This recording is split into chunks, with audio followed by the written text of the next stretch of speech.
to the sound. Harder tracks all around. Adam, Eric, J-Hole, Jesse race. Friday nights, take your place. Formula 1 GT, free chase. Virtual leagues in your face. The pit maneuver. Feel the thrill, feel the groove. The pit maneuver.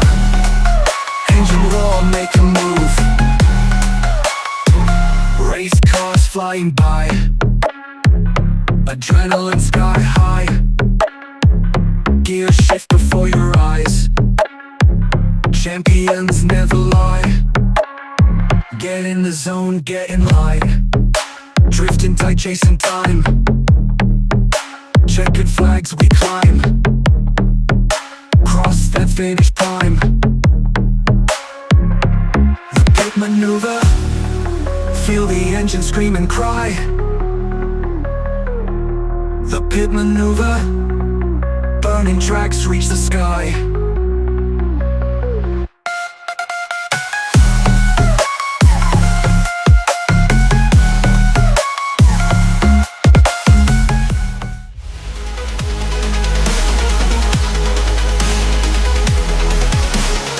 Cars collide, fenders scrape. Racing hearts can't escape. From the green flag to the checkered end. Speed demons are best friends. The big maneuver, always true. Racing legends breaking through. Laps and spins and dirty tricks. Julian Friday, fix your kicks.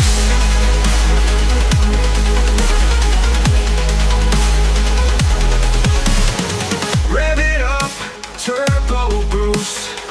League champions on the loose. Friday nights, come take the seat.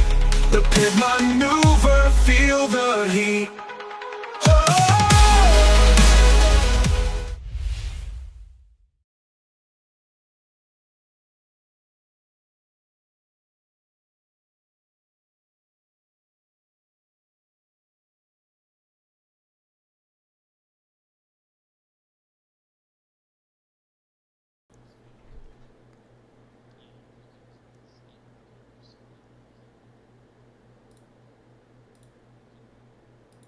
Got out of line. It was driving up to. Just whipped it too hard. We whipped it hard, and welcome back to the pit maneuver.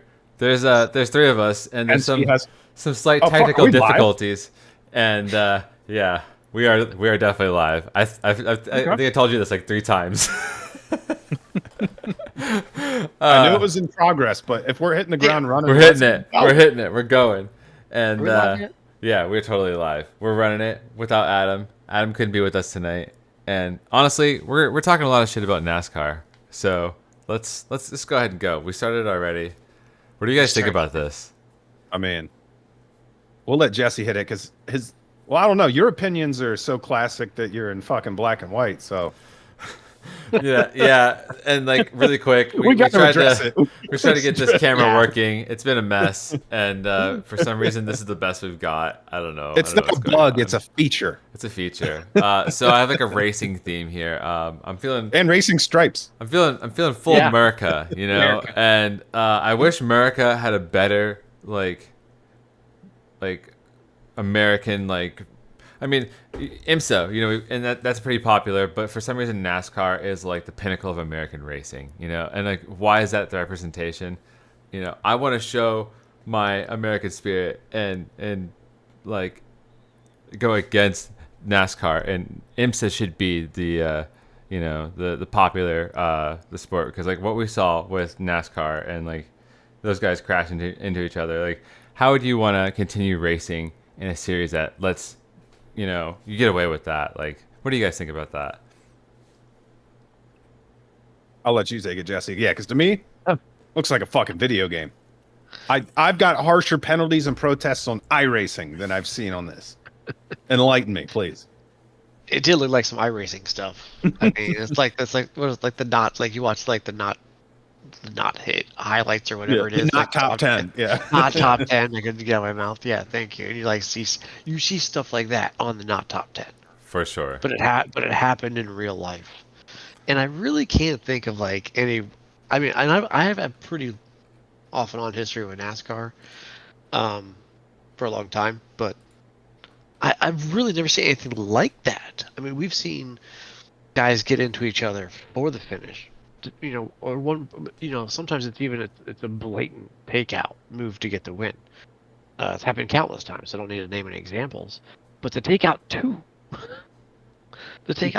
people for the win when one was just an obvious, I'm throwing my car in front of you and seeing what happens. They both honestly looked really obvious. Yeah, they're both very. And the spotter call was really damning as well. They might have let the first one go. Like, there's a lot of rubbing and racing in NASCAR. They maybe would. Yeah. Like, he got into him, but like, I think he would have got away with if he would have just hit Logano and won and not hit Den. If that was the only incident, it's controversial, but it rides. They go with it. They don't do nothing because we've seen that 1,000 times. He went two different directions. He tapped him up and then turned down and hooked him. Like, that shows clear intent.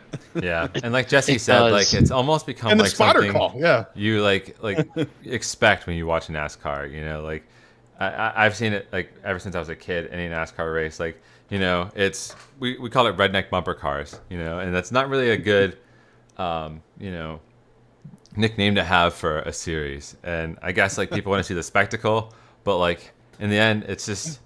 It's not safe, and they've made it like so much safer, but the cars now are so much stiffer, and you know all the drivers complain like how much like harder it feels when you make those impacts. And I just look at that, and that was Richmond. That wasn't a very fast track. I mean, that was a 1.5 mile track. Yeah, and like I don't know, speed was just way higher. It was just such like you guys were saying, like a video game move. I don't know.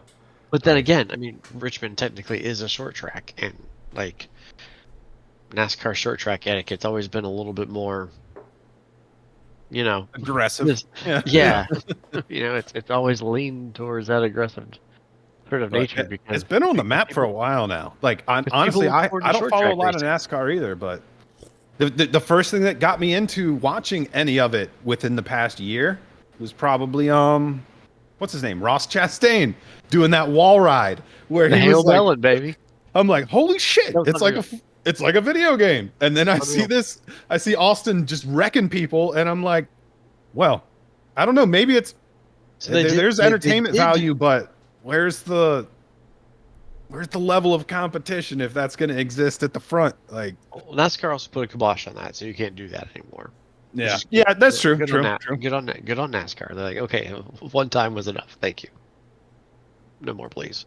Yeah. I don't think they know how to draw the line, though. It's like they wait till there's a crossing and then they make a rule. Like, well, they've never really drawn the line. Exactly. And if you look at the situation at hand, the penalty, he still actually gets to keep that win. That's crazy. Which is crazy. How do they allow that? A statistical basis? Like, he wins the race.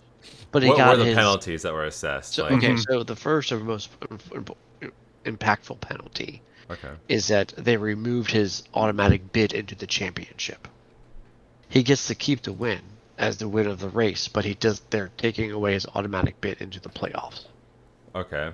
And he's really down on points in the playoff race, so he's not going to point in. He's like 30th or 32nd. That's basically the whole point of their series, right? To get into the playoffs. Yeah. So it doesn't even matter where you're at points-wise if you're not in. He's at a position where he needs to win to get in. I mean, that's why he did what he did, obviously. Gotcha. Right? There was, I think, a 25-point reduction on his points. The spotter was suspended, I think, for 3 races, if I remember that right. Start that man a fucking GoFundMe. I will pay to have that as my iRacing spotter. If I can get a call from Jim's, wreck him, like, instead of Jim's condescending fucking tone, if I can get that, I pay for it. That would be brilliant. I would download that. I would pay money for that pack. That's what I'm saying. Take my money. Take it. Take it.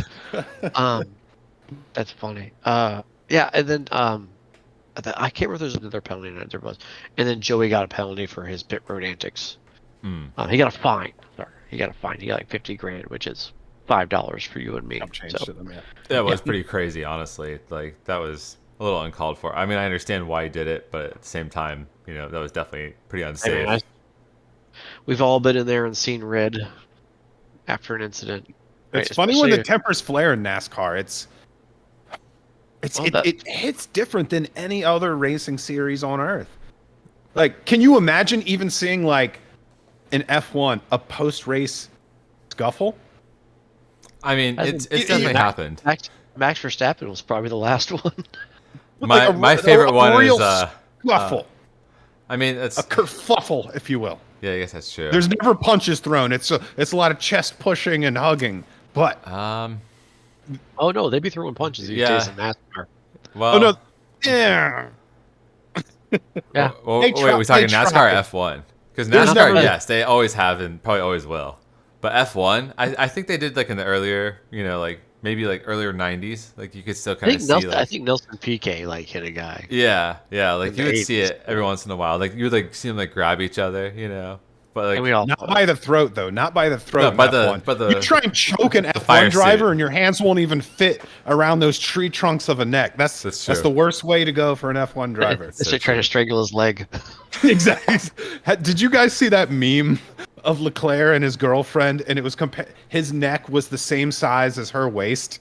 Oh my god, I did not see that. That's incredible. They did a whole comparison, and I'm like, no, those dudes got thick necks, man. Thick necks. No oh my goodness. Got to, but yeah, those were the penalties. I mean, NASCAR sort of put a line in the like now, right? Okay, like you can't wreck 2 cars, or we're gonna take away your automatic bid.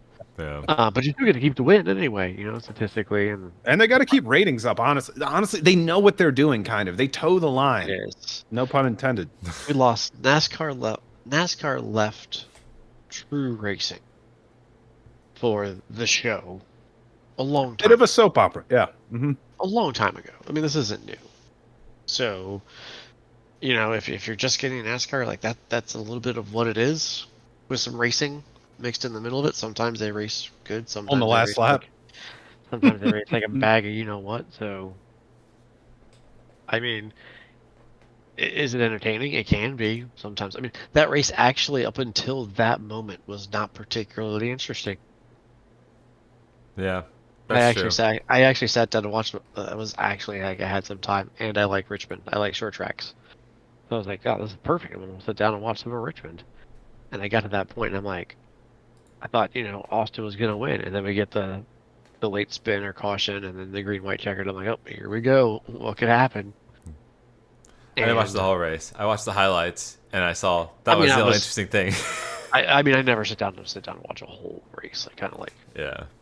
Not since I put the restrictor plates on. The sound's not the same.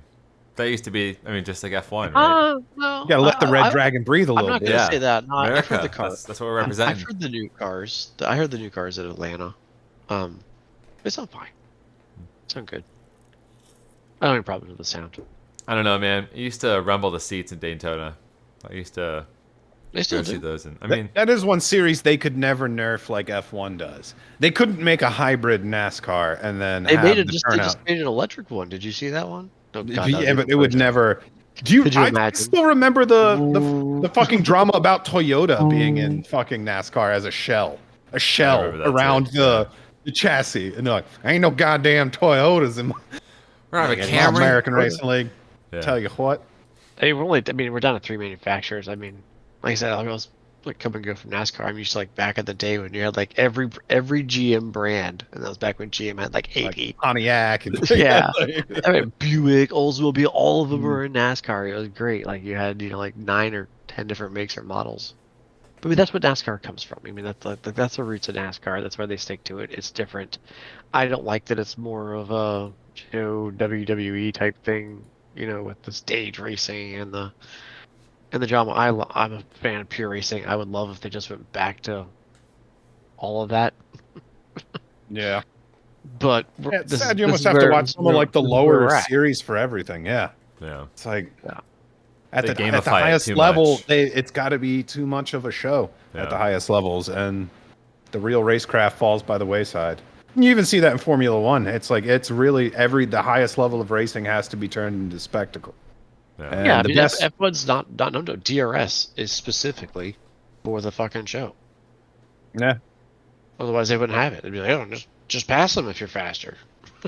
Right? Like, can you imagine real F1 side-to-side battles without DRS? Them having to pass on that would get spicy. There'd never be passes. And, you know, it's true. That's a good dovetail into the next topic we actually have for tonight. We're gonna talk racing etiquette. What do you guys think makes a competitive driver versus like someone you don't want to drive with? Someone, you know, we kind of consider like maybe like a dickhead, you know? Like there's like a fine line, right? Where you're really fast, you're gonna take the position, and then the guy who's like if gap, then car, you know?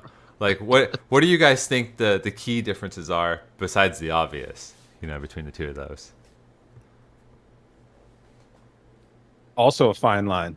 Because like some of the best drivers are the most aggressive ones, and then they just wear you down. You look at the Max Verstappens, the Michael Schumachers, the people that at many points in their careers were considered so aggressive that it's just off the charts, that they're crazy with the car, they're reckless, but they are the fastest people.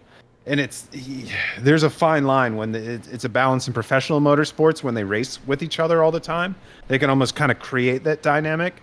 But you see it in iRacing a lot too, when it's crazy fast drivers mixed with a group of people who aren't so fast, that don't expect them to be fast, that don't know how to concede that amount of space in that time, that wrecks happen. So it's a fine line, and I don't really know how to differentiate it, to be honest. Like the fastest guys are dicks, and that's why they're fast. You look at the Senna if gap car, like that.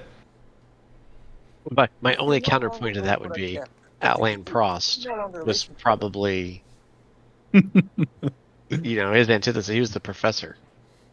You know, I don't think Alain Prost is an aggressive guy, and he was like, obviously, like kind of the antithesis to Senna. Yeah, that's true. He was very textbook defense line. You know, just make himself wide. But I mean, he wasn't a pushover. I mean, right. I mean, Prost was, you know, he mostly just munched the neck. I think Lauda drove a lot like that too.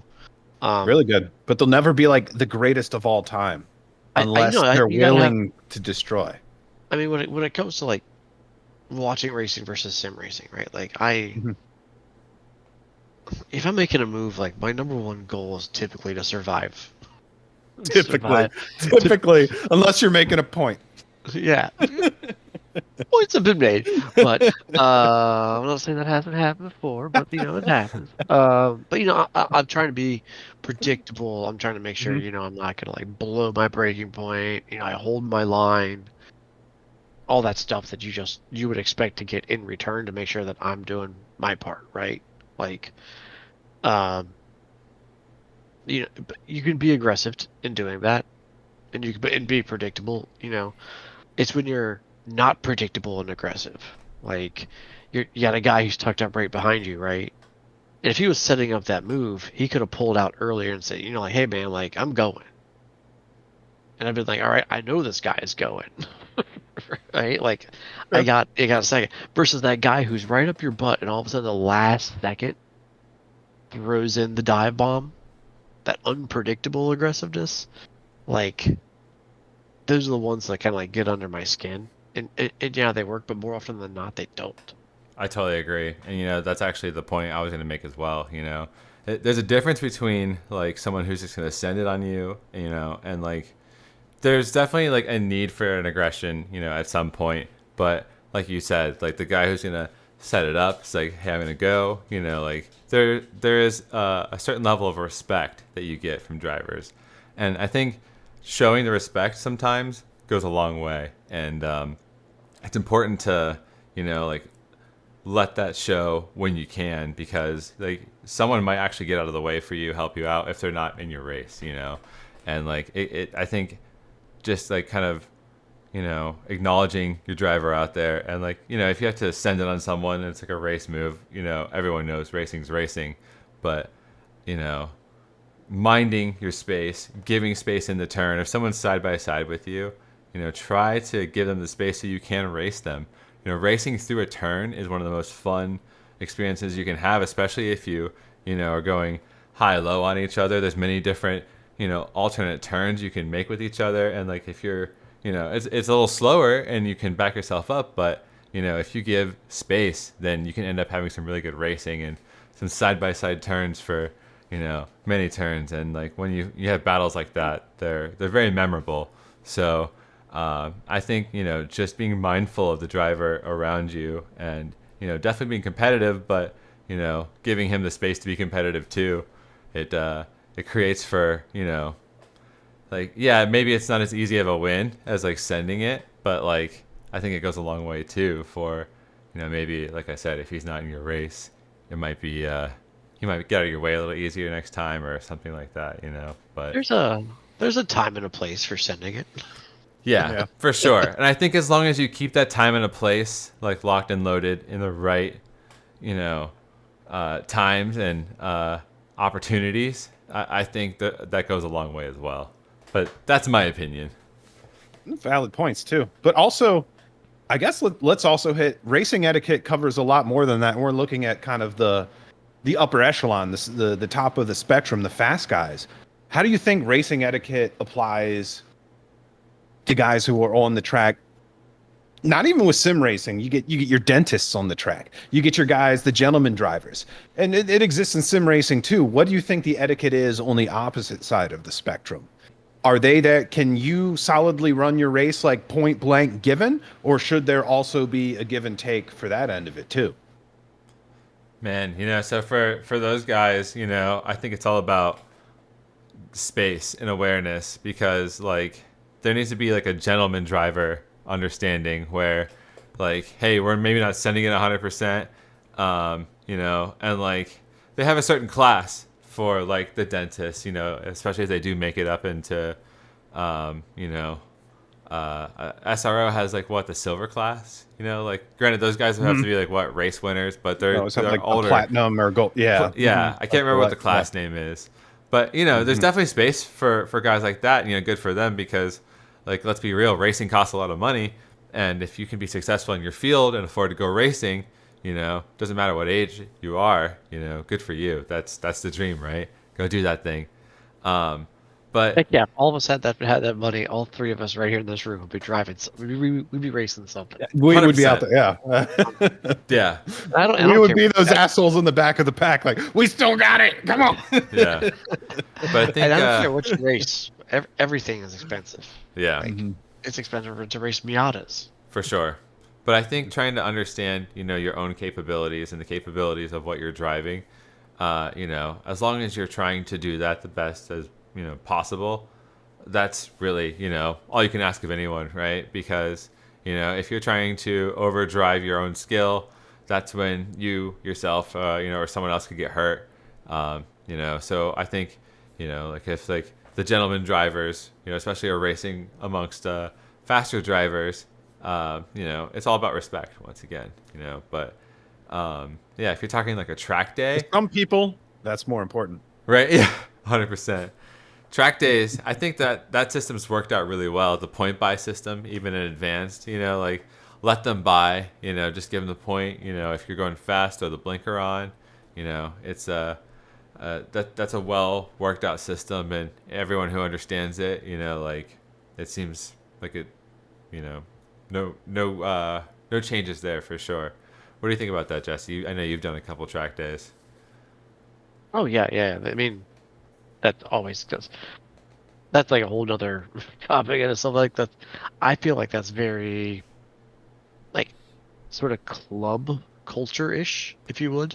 Like, yeah.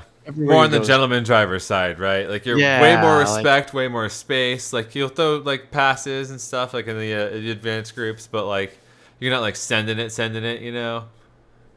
My on track time is so minimal, and I'm so like, I'm not like in the way on track, but like I figured out like real early after doing a couple track days, like I thought I wanted to race Miatas, and I'm like, I don't know that I want to race Miatas.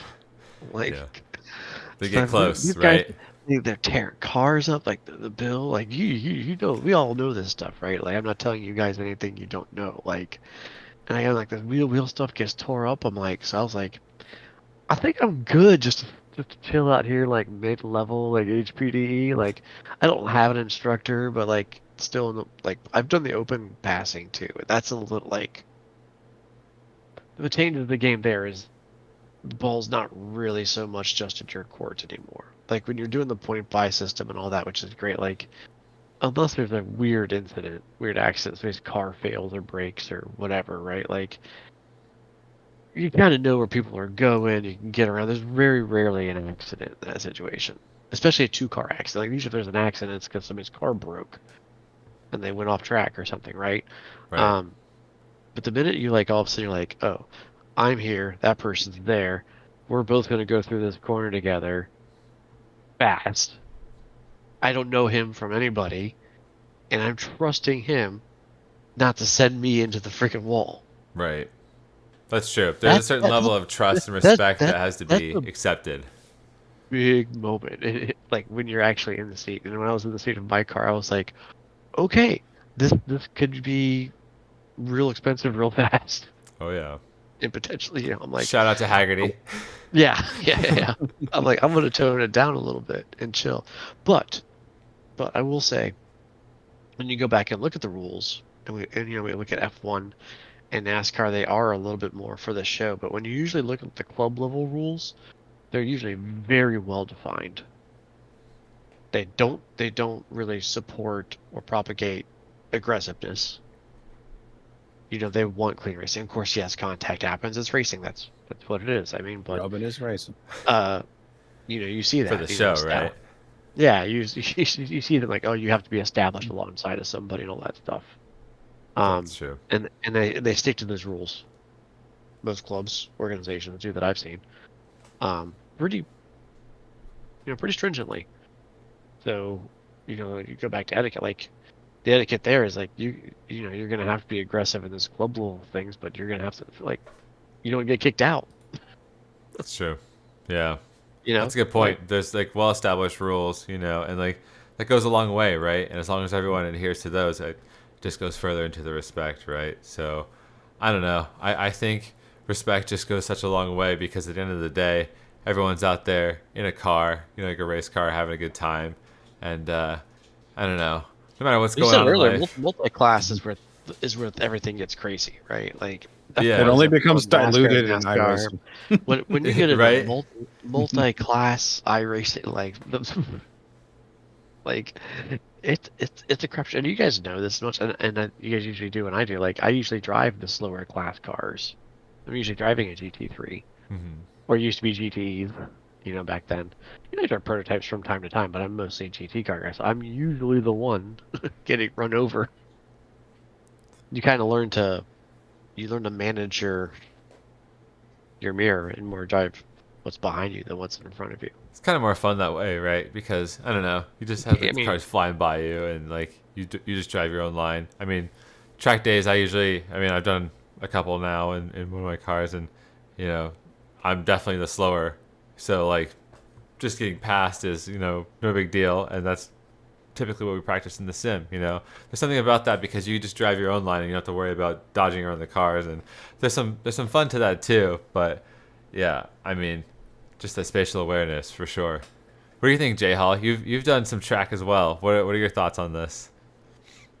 Yeah, I think the sim fully prepares you for that and keeps you in your mirrors to a healthy extent, where you don't want to be locked into everything and not being able to focus on your lines, but you have to become aware and conscious of everything around you. And I think the sim honestly builds that into you like nothing else can.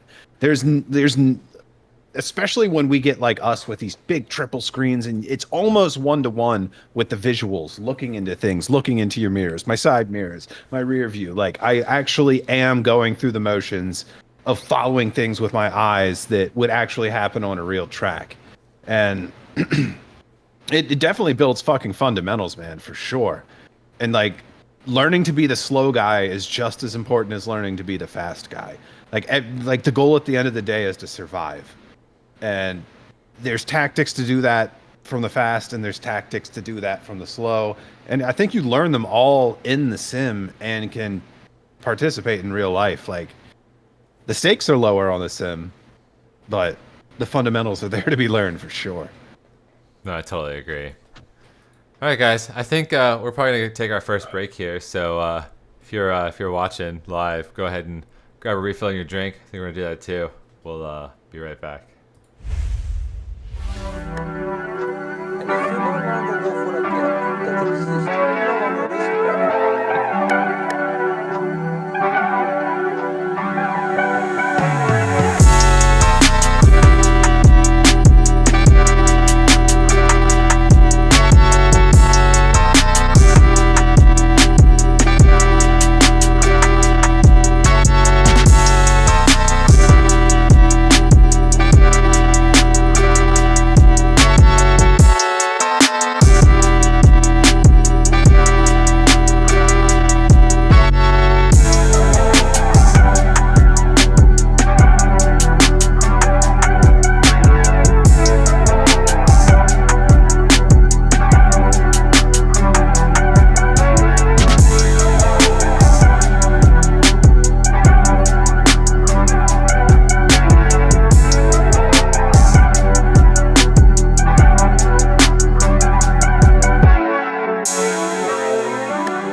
tachometer already at 9,000 RPM? Well, guess what? It's about to go to 11. Check out these videos from our sponsors.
are back. And I'm also Eric. And somehow I fixed my camera. Really, all I did was I just cycled the resolution, and it defaulted back to what it was. I don't know. Hopefully it keeps He working. gave it the Jeremy Clarkson tune-up. The Just took power. the hammer and... Yeah, so I'm terrified to touch it, but I'm hoping it's going to continue working. And thank you for sticking with us in our technical difficulties and our frustrations with the technical difficulties. But we're back, and we're talking our favorite. I don't know. We've been kind of like fine tuning like the scope of this topic, and originally it was like favorite like racing movie, and then it was favorite car movie, and now I think we've like broadened it to like any kind of racing car, like the spirit of the passion, right? So I was thinking about it, and for me, I really enjoyed Rush. Big time, Formula One fan here, and I feel like that movie kind of captured the spirit of racing, pretty well. I enjoyed that. It's very rewatchable. Very, very rewatchable. All-time favorite though, especially lately for me, has been Gran Turismo. I think I've watched that movie about 1 billion times. It's always on in the garage. That for me, that original story was what got me. I mean, I was already racing Gran Turismo quite a bit on the console, but when I saw that, oh man, if you win in the simulator, you could drive a real car. I was like, I'm gonna build a simulator. We can dream. Yeah, 100%. Right. Here's like an intuitive segue here. What was your first Gran Turismo game? Go. Gran Turismo 1. I played since the very beginning, and Me too. 1. I've loved it. At one point, like I never got the wheel, but I had like it was like a remote control that you held upright, and it had like a dial on it with a spring. Like an RC car? Yeah, exactly. So you could like flick the wheel, and like I drove on that, and there's a trigger on the back for throttle. And like I actually got super good on that, and I would do all the licenses. I do the endurance races. Yeah. It was crazy. So yeah, Gran Turismo has been such an influence for me. That what was your first? You had to play one of them, Justin. What was your? I literally didn't have any of the Gran Turismos. Oh man, you're so not a single one. You're a virgin. I had Xbox. I had Forza. I had Forza. And Forza was good. Forza 1 was incredible. You played Forza 1? Forza 1, yeah. Nice. Okay. Sorry, segue. On original Xbox, yeah. Gran Turismo movie. Yeah. Yeah, and I feel like Gran Turismo the movie kind of captured, the key points of that story as well. It was kind of funny. I will comment the one criticism I have for Gran Turismo. I still love it, but too many of the races ended, side by side, going to the last turn across the line. Like it's always like such a spectacle when that happens in real life, but it happened too many times in that movie, and like it just. Yeah, it doesn't happen. You can't just have them win by. For me, that movie too was seconds, right. That's not exciting. Yeah. Can you imagine if they used the real graphics of that time period for the games, and they show just 4 polygons like fucking going across the screen? Because like when he won, the graphics were real bad. Like what year was that when he did that? Yeah. And they tried to show this like awesome game that he was playing. It was like 2007, I want to say. Yeah. So it was fucking Jan? like. It was brick. Well, car. no. I mean, to be fair, I think that was Gran Turismo 5? 2011. Okay, 2011. So that was Gran Turismo 6? But he was the 5 third. or 6? He was the third winner. So 2011 would have been 5, right? Yeah, I think so. And the graphics were actually like, I mean, they weren't amazing, but they were pretty decent. PS3? Yeah. For a PS3, they were. Blu-ray. I have a PS3 and I have 5 here. Yeah. I'm Same. fired up right now. Same. We should actually do that at some point. Play some Gran Turismo. Don't get me started. Right. But yeah, let's get back to the movies. What do you think, Jesse? About the movie, like the Gran Turismo, like was a little bit like cheesy to me. Was like the whole graphics, like when the car would break down, like the whole like. They did exaggerate it. Yeah, but I think they wanted to keep that video game-ness to it a little bit. Yeah, I could have gone with that, but I mean, they movied it, so. Yeah. Did anybody see the movie about iRacing that came out? Wait, what? What the fuck was this called? It was called Sim. You should share your screen. Pull that shit up, Jamie. What was it called? We're gonna watch it. It was literally called The Sim Racer, I think. You don't remember this? Released on Amazon. I don't Well, know if I straight do remember Amazon. that. Yeah, really bad, but it was Really bad. based on iRacing. Okay, I'm gonna have to do some more digging on that. But it was a huge thing when people were watching the trailer for it, and then I don't remember anyone ever seeing it. I vaguely remember something. Because it was about ovals. It was about ovals and iRacing. Interesting. It was like it was like something has gone wrong in my life. I need $10,000. Well, I mean, we have it in I NASCAR. found a contest that conveniently pays $10,000. I guess I have to win at We have sim it in racing. NASCAR. We have Byron. Byron was a sim racer. Yeah, I can see that. Yeah, I mean, I've got to look that up. Probably not the best racing movie of all time, but I mean, we'll transition to Facebook cars later. But you could have been a GT Academy. You can go get that right now. That's Brian's old car. That's true, man. Yeah, when you sent me that, I was drooling so much. Like that's the color I want. The setup is perfect. You know, You saw his comment after that, right? Oh yeah, 100%. And yeah, I would give anything to swap over to a Z like that. Mine is pretty good, but it's got some issues still. But it gives it character too. You know, I love that. It's got some story on it. Granted, it's got some body damage that I didn't do, but it's still kind of like, I don't know. It tells the stories of another owner, and I'm cool with that for a car like this. But I don't know. Maybe one day I'll swap to a cool shell like that. Yeah, the car had history before you. Yeah.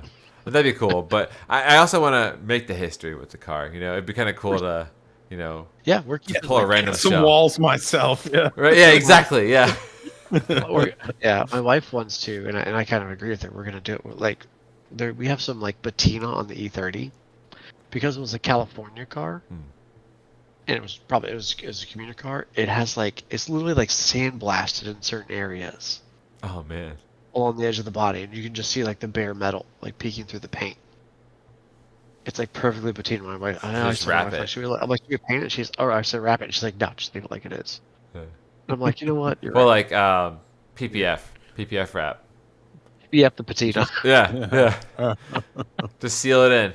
Maybe put like a little bit of wax on top of it, so it just stays where it's I've at. waxed the paint. What paint is there comes up great, but there's just these little parts from being a California car for so long. California girl. Anyways, favorite movies. I said mine earlier. I'll stick to that. Rush. I've watched it. I don't know how many countless times. I could go put it on right now and I'll watch the whole thing. 100%. Yeah. Great portrayal, great actors. Love it. And then I really enjoyed Ford versus Ferrari. And that one's a little bit more Hollywood. That's a close third for me. You know, dig what you will if you like Matt Damon or Christian Bale. I think they did fine. I agree.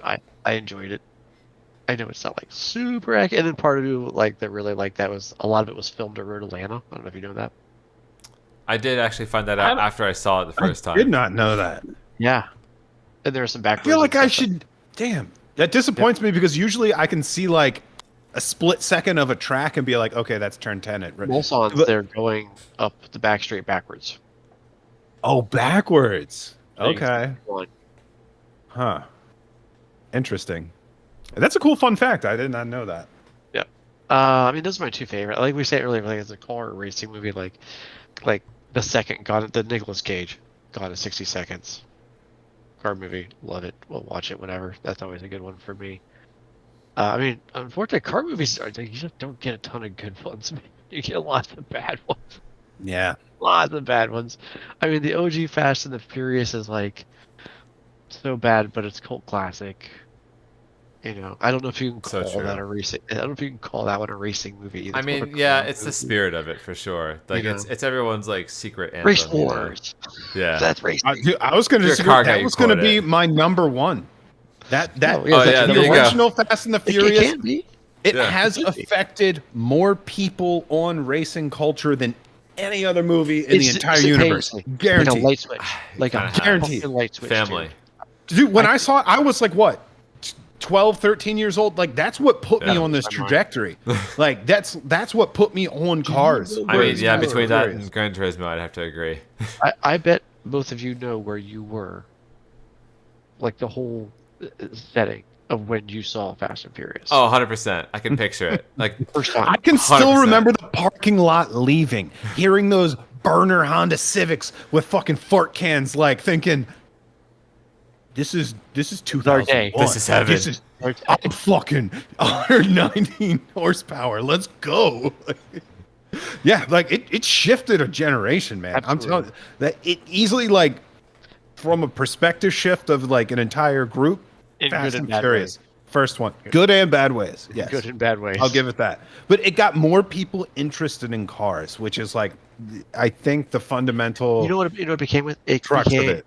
It became not just okay, but it became cool to be into cars. For sure.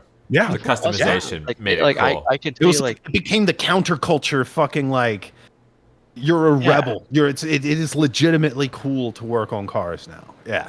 I don't know how much like you guys went before him. I used to like go to the street races and stuff like that before, and like I was it's 12. always the same people, it's always the same crowd, but that's what it was. It was on a low, it was a community, and you knew people through it. And then Fast and Furious, I mean, everything just got And then streets closed, Pizza Boy. Find another way home. got messed up with that. Became all about the turbo noises. But yeah, Actually, I mean that's a good pick. But yeah, my number 2 might eclipse the number 1 because of the accuracy.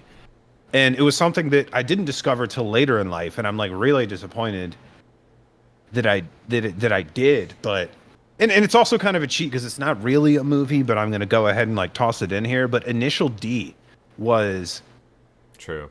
what I could not believe was series counts. the Yeah. accurate description of driving techniques in Initial D is fucking crazy. Like the way they're talking about weight transfer, heel toe downshifting, like trail braking to create understeer versus oversteer versus like neutral steer on corners. Like they're talking about real driving techniques in the way that Fast and the Furious wished it could with fake fucking. Oh, we can say fucking here. Sure can. Fucking, After that intro, 100%. not double clutch and like fucking they just make up car terms, like, and it was hilarious because it was the Fast and Furious, but Initial D nails real car terminology. And it's honestly, like, I watched the dubbed, and a lot of the people, I think Eric, you watched the fucking Japanese version too, and it holds up versus anything. Like, yeah, that's a fantastic pick, man. I love, like you said, it has like the accurate description of the car, the technique, but also like the vibes too. Like it's a little exaggerated, but like only slightly so, just to kind of portray. It's exaggerated in the way that they're very specific how they feel, right? But like that's just so there's no question about what they're conveying. And I mean, it's a little cheesy too because the culture is different. But yeah, that's such a good pick, man, because it really captures like the whole spirit of the car scene and like what makes it cool to be into cars, because it's about like the customization and like getting into a car, but like the friends you make doing it too, just like you guys here, like we all met through cars, we enjoy the same thing, and there's definitely like a connection through that, and that show captures that very well as being just accurate, and there's so much of it that it's a lot of fun. Mm-hmm. And the name has just left my mind. The sequel to that show came out recently. Sequel? Yeah, with the Initial D? Yeah, the 8.6. Oh, why am I forgetting the name? I watched all of it. Wow. It was still Initial D, but it was. You watched a little bit of it too. I can't believe I'm forgetting the name. I'm gonna have to pull it up. Because it wasn't the AE86. He had the GR86 in the new one. Wow. I thought it was still called Initial D, but I watched some of it. Yeah. Wow, I can't believe I forgot the name of it. But it's got the same kind of vibes, right? Like they're racing through the mountains, and like it's one race that's stretched out over a whole season. So it captures like each like move, tactic, and like the description is kind of the same. Man, I can't believe I've slipped on the name of this. Yeah, the authenticity is really what killed me with that one. It's like usually movies will take creative freedom to make shit ridiculous, and it hurts us gearheads like so bad to hear just like I cringe so bad when I hear wrong car terms or I hear things that are just like fundamentally not true when they're trying to do performance driving. But Initial D has, in my opinion, always killed it. 100%. They totally like you said, they killed it. They captured the spirit of it. Jesse, have you ever watched all of Initial D? I started it like a long time ago, and I never stuck with it. But I got like. It's hard too because like, are you an anime guy? Have you watched any other? Not like I get no time for TV, to be honest with you. You So got it's like, cartoon time is perfect. I Fucking know, raise him right? on fucking Initial D. Right? He's So what? true. Almost? Is he two? Is two and change? He's like 2 and 2 months. 2 and 2. Yeah, Oh. he's about the age we can start getting him on some Initial D. Oh, he's all about race cars. You saw him at the racetrack. He's all about it. That's so true. So the show I was talking He's- about, he- sorry, really quick, is MF Ghost. I can't believe I forgot the name of that. Yeah, That was a really okay. great show. Yes. MF Ghost. God. That's the sequel to Initial D. But And- the characters are the same. Like there's, well, the Fujitaka. it's the same universe. Same universe. yeah, exactly. Same lore. I'll give a recommendation because I grew up on it. I probably wore this one on too, but I watched Days of Thunder a lot because I love NASCAR. Yeah, I didn't watch that one as much, but I do remember seeing it when I was younger. And Well, Actually, I haven't Hollywood's seen all of pretty it. good. Tom Cruise. Yeah. It's more of a Hollywood movie than it is really like a NASCAR movie. But Yeah. like I heard Is Tom it- Cruise actually got into some racing series after He did for a little his bit. stints doing that. Yep, he did. I think it was NASCAR. He and a couple other actors were in NASCAR, and they did a couple races, and there was a bad accident. And As crazy as he is, props to Tom Cruise for fucking going head on into everything. Yeah, yeah, he did Dude jump off was a mountain fucking- on a dirt bike and did he parachuted like I think 50 times in one day. That's pretty supposedly, hardcore. I heard they're making a sequel to this. The Days of Thunder? It's been off and on rumored for years. I hope Interesting. so. I'd watch. Yeah, that Well, would get me into it. That would be a Because he good was- dovetail into the F1 movie that they're making as well with Brad Pitt. Yeah, that's what. Yeah, exactly. Like The- we're supposed to be the counter Tom we're going Cruise. to get- yeah, we're going to get a Brad Pitt F1 movie. How long has that been in the works? I mean, At least we saw some in the years. film, At least- the filming process at Daytona. We're 24. probably in it. We could be. We were right there on We the were fence. trackside like all night, turned up on some fucking Whistle Pig and Old Bourbon. Like we're on the side, like I that was whole at, night at Daytona. Like let me in the movie. when they did we were up at Lime Rock when they filmed with the BMW Turner car for Art of Racing in the Rain. That's pretty sick. Oh, that movie. That was a good oh, movie. dude, That's not really a racing movie. It's still a great movie, but Yeah. that one grips my soul. that For that sure. one hurts, man. That one gets you. Oh yeah, I cried like a fucking baby. every man breaks down. I'm not crying. Just sweaty eyes. Not a big deal. I'm not crying. It was hot in here, only in my eye area. Goddamn dog. Right. Nothing gets me in a movie like a fucking dog. Yeah, I know, Like, right? fucking murder a whole country of people, and I'm like, Can't even do like dog whines, man. I'm like, nope, I'm not interested. yeah, I'm like John not- Wick for movies. Like, Yeah. yeah, it's Not having it. Oh man. Yeah, we got. So, we've heard a lot about the Brad Pitt movie. Like, if you've sort of like, kept up with it, like they're like, this is like. Did you see the trailer There or the wasn't a- teaser? Yeah, I saw the teaser. It was Camera angles and everything blew me away. I was very impressed with like the rawness. I felt like they didn't go big on the theatrics or the characters, but like Yeah. the rawness of and the cinematography of the camera angles. I was like, they're fucking getting motor racing down. It sounds like the storyline of Driven. Though.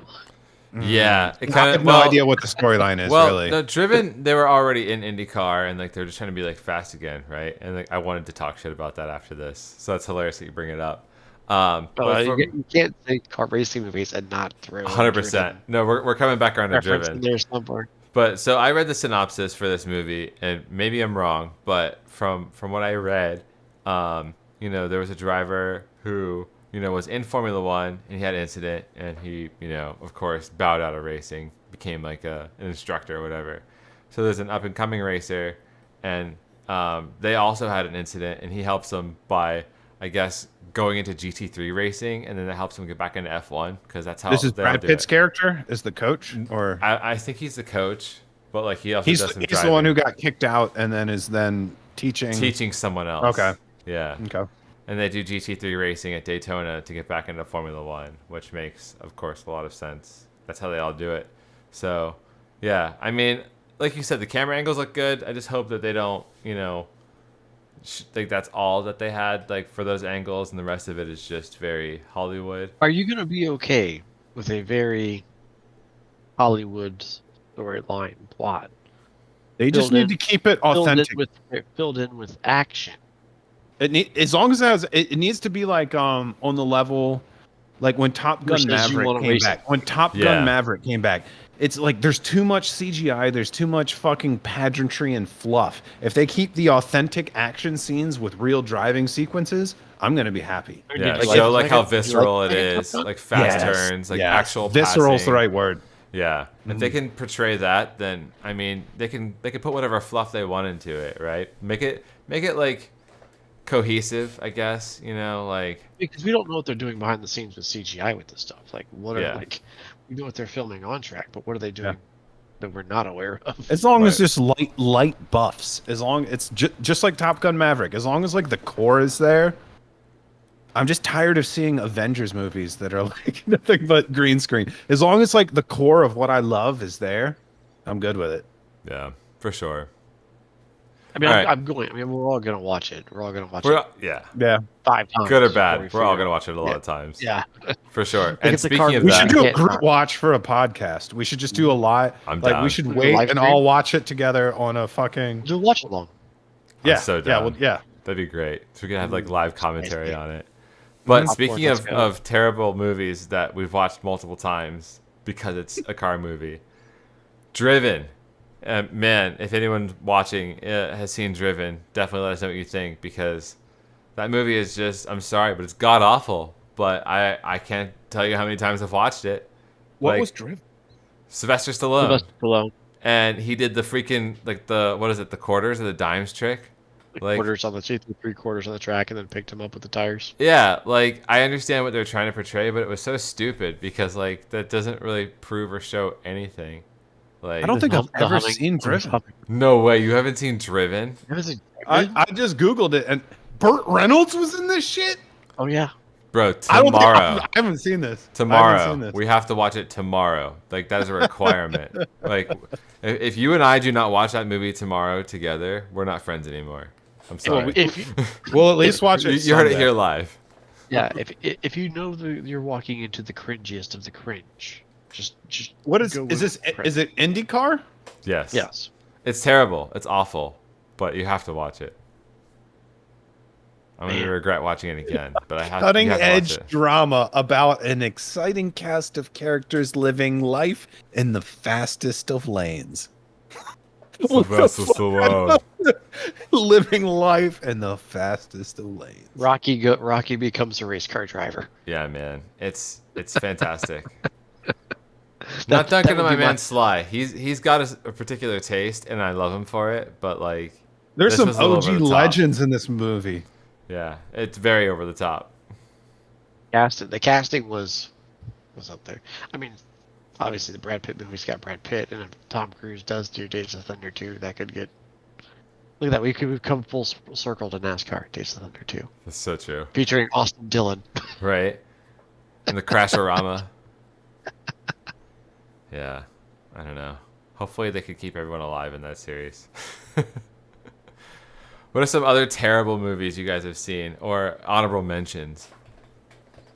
Car movies, racing movies. I mean, gosh. It's always those parody movies, man. We've seen a couple like knockoffs. I mean, I don't even Talladega remember Nights what they were called. That is a fucking Oh. classic, and I will watch Talladega Nights over every one of those racing movies. That's a great You're one. right. I can't believe we didn't I bring that fucking up love it. already. Talladega Nights is so quotable. I can't. Bro, yeah, thinking of that as a racing movie, and that's like we quote that every single That's fucking true. day. I think it is a daily part of my life, to be honest. Absolutely, Talladega Nights. And that just goes to show, They like, blessed us. good writing. They get we got a gift from Hollywood and from them. That was a great one. That was just peak Yeah. Will Ferrell. He was on a tear. Yeah, From, and like, John C. 2005 Riley, to like. They were like shake and bake, man, 100%. Dude, I miss blockbuster comedies. Yeah, Like, that was kind of the end of the era. They don't make comedies like that anymore. Like, That's so true. Man. other car movies. I mean, Well, racing movies. You brought one up during the break, J Hall. Brink, Team Puff and Suds, Soul Skating. Man, you Yeah. just can't sell out to the main corporate. It's all about doing it for the love of what you're doing. being a soul skater, man. Yeah. Soul Skater. Yeah. Good old I'm not. I would never sign up for Team X Blades. Like, I would be Never. a soul. Honestly, no. Depending what kind of paycheck they offered, fuck that. I'm on Team X Blades Take all it. day. That's true. Taking the Inflation's money. high, yo. So, yeah. The Take older I get, the more I'm like, yeah, I'll just take the money. That's so true. So I've got kind of an obscure one. I would consider it a car movie, but it's a different kind of car movie. Have you guys seen the movie Death Proof? Quentin Tarantino. oh my God, yes. That so is good that for is fucking different 10 out of reasons, 10. but 10 out of 10. captures the visceralness of cars and has some really choice vehicles, And has especially a American. callback to Vanishing Point. Yeah, it sure does. It sure does, which is pretty sick because that thing's all mic'd up, and they're really kind of pushing it too. So it adds to the intensity of it. That's My always been kind of like father-in-law a favorite to me. Is a Mopar guy, so Okay, hell yeah. So did he get to watch that with you? it's funny. I've never watched it with him, and he's kind of a movie guy too. Probably should watch that movie. I'm sure he's seen it like 1,000 times. I've seen it a bunch too. Yeah. It is definitely not a car movie per se, but man, I actually have a signed poster from Quentin Tarantino. I was that into that movie. I'm a big. I like Tarantino. Same. Some people don't. I get that. If you're Different into him, taste. great. If you're not into them, that's cool. They're up there for me. Oh yeah. Have you seen that movie, J Hall? Death Proof? No, I haven't seen that one either. So when it came Bro, out, movie day. when Death Proof came out Planet in Terror. theaters, What year Came release out, is this yeah. one? it came out as a half and half. Yep, a dual feature with Grindhouse. Yeah. Let's see, so what year was this? Grindhouse was a Rodriguez movie. Yep. So in good. which- That's gonna be and- like and- late '80s, early '90s. No. 2007. What? Yeah. Yep. Death Proof. And Planet Terror. But so Grindhouse and Tarantino cameoed in Grindhouse. Mm-hmm. If you watch that, and then they gave you the first half of Death Proof, but there's a second half. So not everybody who's seen Death Proof has seen both parts of it. Some people only watched the theater release, which just had the first half. Yeah. Yeah. Bro. But the second half with the Challenger is even. I don't know. I probably better. I don't know. The first half's pretty good too. I like the second half, for The sure. spaceship or Because the of the car? redemption. Yeah, oh yeah, of course, absolutely. And I mean, the stunt they're pulling on the hood is kind of interesting. I've never thought to do that before. But, Yeah, Adds to the that got a excitement. little Hollywood. Got a little Yeah. Hollywood, but Yeah, J Hall, we're gonna have to watch this. You're gonna enjoy this. And actually, shout outs to the previews, the fake previews. So Quentin Tarantino's like a big old theater fan, and I know we're getting a little off topic, but we're talking good movies, so we're here for it, right? So he actually would create fake previews and have his friends over and have like movie nights, and he has like his own in-house theater. And he made fake previews that were so good they made it into real movies. So like Machete, and I feel like there was another one that came out that spawned from a fake preview of his. And yeah. okay. So side topics are my favorite Tarantino movie. Ooh, favorite Tarantino movie. But you could say Pulp Fiction. It's okay. It's good. I mean, Pulp Fiction's really good. I enjoy it, but like, I gotta think about this because I enjoy all of his movies kind of differently. And I will accept Kill Bill as one movie. I did actually rewatch Kill Bill recently, and I always get sucked right in it. Kill Bill sucks me right in. it's so good. Between that and I think for me, it's probably Inglourious Bastards. Glorious that one's Bastards like- is really up It's just there. like has the most hit lines in it. Yeah. Maybe You got- maybe it is Brad Pitt too. It's Maybe Brad Pitt too. He's gonna be a race car driver. Yeah. Buongiorno. I speak the best Italian.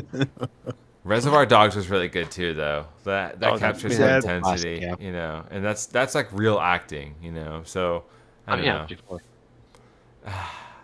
I would go Jail Bastards as one. Like if Bastards is on, I'm not turning the channel either. I'm watching. Yeah. I'm watching any of his movies up for whatever. That movie does have you on the hook from beginning to the very end. 100%. What was this really trippy? Was it like 4 Rooms or The Rooms or something? What was that? Do you remember that one? It was like The Rooms or The 4 Rooms. The 4 Rooms. What's this? Yeah, it's like a really early movie for him. I don't know if I ever saw that one actually. Tarantino Rooms. Let's see. Let's pull that up. 1995. Wow, I don't know if I saw that. 4 Rooms. Yeah. That's probably the only one of his movies I haven't seen. I even watched Jackie Brown and Good. I mean, it was Oh, okay. you like Jackie? Nah, I don't know. I think I went into it expecting more of like the Tarantino hook, where like it was gonna blow my mind at the end, and it didn't. So, I don't know. Maybe if I had different expectations, I would enjoy it. But yeah, I never saw this. I'll have to watch it. Damn. Okay. Yeah. I googled 4 Rooms. Selma Hayek, Madonna, fucking Marissa Tomei. This is like a 90s Antonio Banderas and his blow up doll. That's like a 90s dream team. J Hall, we need a movie day. Budget only $4 million. Yeah, I'm gonna incriminate myself. That's I was high. insane. I A was budget of $4 million is when I watched that. insane. Yeah. Like when we're talking movies made today, these fucking Avengers movies are like 100 times that. Yeah. And That's 100 insane. times not as memorable. That's insane. All right. It's we need a not, movie it's day. not my favorite. We're It's not my off the favorite. rails. We're off the Tarantino. rails. Where are we? We're still No, in you know movies. what? We're fine. We're Okay, talking we're good still movies. we're We still just in all right, visited- Tarantino. Okay. We just visited Tarantino because we got the Death Proof, which was Okay. He Kurt captures the Russell, by the vibe. way. Kurt Russell was He is great in that movie. You're gonna really like that one, J Hall. that changed my Kurt Russell outlook for life. I agree. What He What killed was it. your Kurt Russell outlook before? It's kind of a dude. Yeah. He's kind of a dude. Just didn't have a He's reason kind to of a care. dude. But now I'm like, all right, I like him. He's just a dude pretending to be a dude, pretending to be another dude. I He was know who escaping I am. from LA. Man. No, I totally agree though. Kurt Russell's Kurt Russell, you know. Oh no, it just ruined. Fuck yeah! I just googled to see what else he would. Did you know Kurt Russell's only 5'9"? That ruined him for me. Oh, little fella. Little Don't scamp. go to Hollywood, J Hall. You're gonna be disappointed. Yeah, Tom Cruise is like what, 5'1"? 5'5". No, it was like 5'5". That's what Scientology will tell you. Right. Brad Pitt's like 5'6". He's not tall. I mean, But J no. Hall, we have to realize No, we're ogres, bro. Like He's not we 5'6". tower over everyone. He might especially be in the racing 5'8". He world. might be 5'8" at the tallest. that's Tom his Cruise? Hollywood height. Hell no. No, Right. no. I'm Brad Pitt. Oh, Brad Pitt? Oh, yeah, I think he's slightly taller, but I don't know. He's not tall. Yeah. I feel like I could probably still throw him. Yeah, easily. Yeah, you two would have a field day with that. That's Yeah. why we can't do an F1 movie. Yeah. We wouldn't fit in the car, but also I could throw him. You guys, You heard it guys here. are going the GT route. I don't know, Yeah. man. Paul Dalai Lama squeezed his ass in some prototypes back in the day. That's true. Well, I mean, you People can build the people car are around the fucking man, right? But back in the day, they allowed for that. Now it's like, nope, you have to be this speculation. You know, like you have to fit in the car, and if Yeah. not, you're gonna weigh the car down. You know.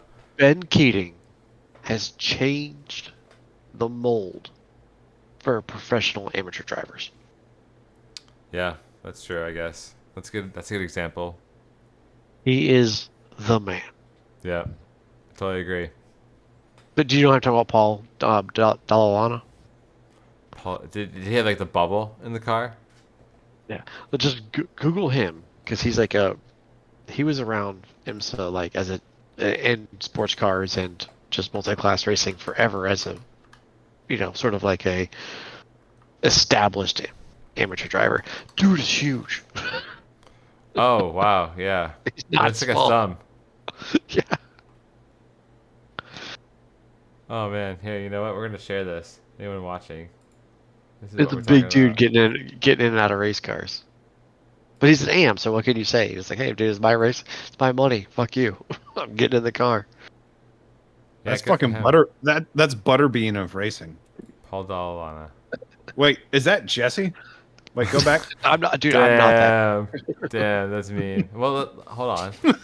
Look, so let's see. How many wins has he had? He's had a couple of wins in IMSA Grand Sport with Turner.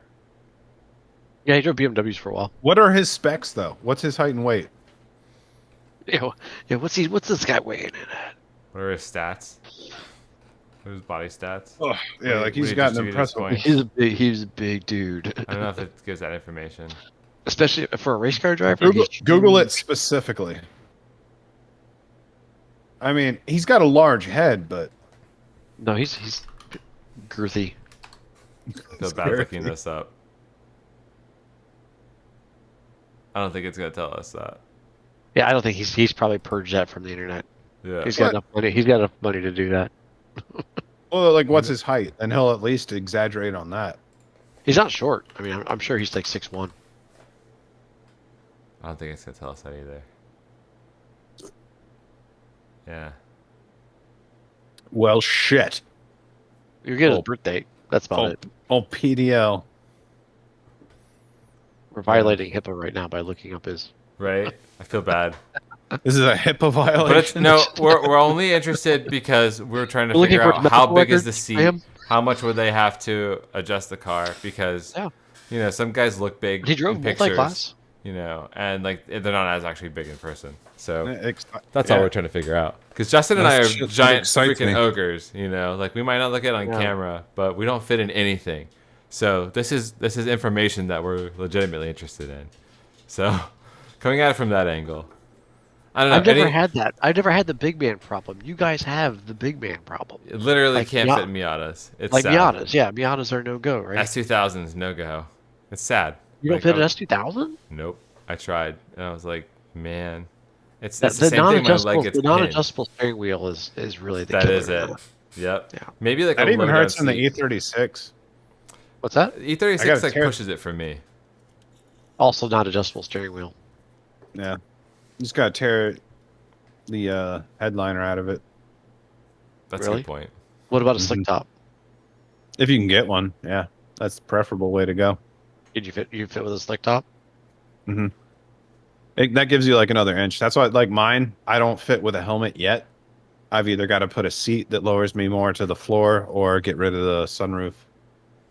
Yeah, that's easy. Just get a carbon insert. Huh. Yeah, might be the way to go. So before we move on to the Facebook Marketplace finds, do you guys have any other movies you want to mention? I feel like there's probably another couple good ones out there, but I don't know. I mean, there are some I feel classics. like There are some classics. There's movies like Grand like we Prix. said, Bullet. Yeah, like Bullet. You got to mention. We mentioned Bullet's a good Vanishing Point beforehand. Vanishing Point. Cannonball Run. Yeah, Yep. that's another good one for sure. Inspired a literal and fucking thing. I read. How much do you guys know about Cannonball? Like the real deal. Oh yeah, I followed it on Jalopnik quite a bit. You know, they talking about the east to west coast run. Yeah. What about you, JL? About people setting the record, or Yeah. the, I mean, it's pretty self-explanatory. It's pretty easy, right? People chasing the record from New York to LA. New York to LA. Yep. Mhm. Without getting caught I by the read- cops. Well, I mean, You know who getting caught is okay. Do you know who Alex Roy is? Yeah, he was a writer on Jalopnik. So Alex was the guy who like kind of went into the whole big thing. He wrote a book. I read his book. It was really fun. I got into following it for a while, like way back in the day. Yeah. And then there's other like not movies, but like did you ever like get like the DVD, like the Techademics DVD, like Gumball 3000? Dude, Oh, you that know was what? the Yes. start of in like the early What? I still have it. 2000s. I still have mine. Academics. Do you remember that dude with the Techademics. turbo fucking yellow M3, the E36? Yeah, the E36. Dude, yes. It's so good. Yeah. Dude, that's what got me into it. I'll Like, pull my yeah. Techademics DVD out. It's somewhere here. So you mentioned Academics. Cannonball. That Did fucking you brings it back. Did you Because guys- everybody made like skate videos and stuff back in the day, and that So was just true. like, this was so counterculture to everything you could do. It was you were like, basically Yeah. your own Mhm. production studio Mhm. making VHS tapes and DVD. Yeah. So true. That was such good shit. Anytime you saw it in a shop, you're like, oh, these guys know what's up. I read somewhere a while ago, like something happened. They like officially shut Tech-Demics down and all this other stuff. But I was like, think holy so, crap, too. man. There's And probably Era. a lot of litigation around that. Like, Oh, yeah. yeah. They're doing a lot of street stuff, for sure. Yeah. Yeah, like gravitas to all that, but like kind of weird spin-off way to get from Cannonball Run into Tech-Demics. No, but speaking of Kind of Cannonball the same Run, thing, have you guys but, seen yeah. Need for Speed? It's kind of the same story as the Cannonball Run. They definitely follow it. I watched it, yeah. I don't know. That one, like the first time I watched it, I'm like, okay, this is pretty okay. The second time I watched it, I'm like, I can't finish this movie. I don't know. Like, you find out really quick, like, how much they rely on just, like, shaping, like, how you feel about it and, like, directing a certain way. It's kind of cheesy. I don't know. That's my opinion, at least. What do you guys think about that movie? I don't remember that one a whole lot, really. He has, But like, some of them I can just take with a grain of salt. It's kind of like in the same vein as Fast and Furious. Like when it turns the point of being so ridiculous that I can enjoy it. It's like I can laugh at the inaccuracies. There's a couple of inaccuracies I can laugh at. You almost want it to be over the top because that gray area just feels like half-assing it. Yeah, that's where it's at for me. It's in the gray area too much. That's a great point. I want full realism, like tell the story as it was. I want accuracy. Just be dumb. I want non-fiction encyclopedia movie. I want a documentary here, right? Yeah. Or give me right the fuck over the top. Let me be granny shifting, not double clutching like I should. 100%. I mean, even in the movie Rubber, right? That movie, fantastic documentary. Shout outs to that. It's technically a car movie. If you've never seen Rubber, it's about a tire that rolls through the desert. The tire that kills people. And blows up people with its brain. Yeah. No, shout out. Attention to detail. They stuck to it. You know, you got to pick a lane, not the gray area. I think that goes Pick a lane. Yeah, I think that's the mantra of that. Like, don't try to be in the gray area. Stick to. Yeah.